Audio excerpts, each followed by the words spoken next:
अस्सलाम वालेकुम। मेरा नाम मोहम्मद अकबर है। मेरे 5 बच्चे ने।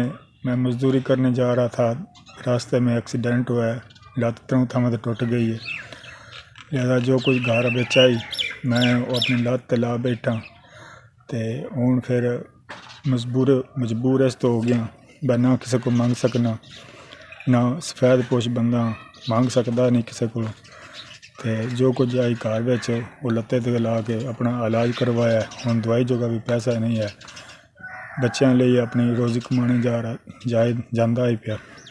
रस्ते में एक्सीडेंट हुआ तो जो कुछ बच्चों की अपनी रोज़ी कमा के खुशहाल बच्चों ने अपने पाल रहा था।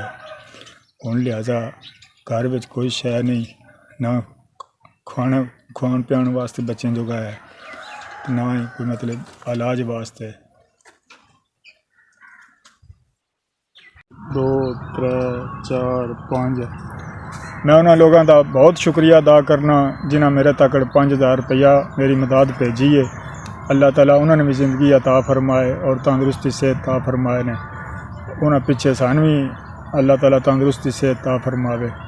3 थावां ते लत्त भजी सी, बड़े मुश्किल नाल बैठे, परेशान आई। बच्चों की कोई वसीला नहीं, कोई आसरा नहीं। रब दी ज़ुआत तो और जिन्हें तुसां मदद की है तुहाडा भला होवे, अल्लाह ताला खुश रखेगा।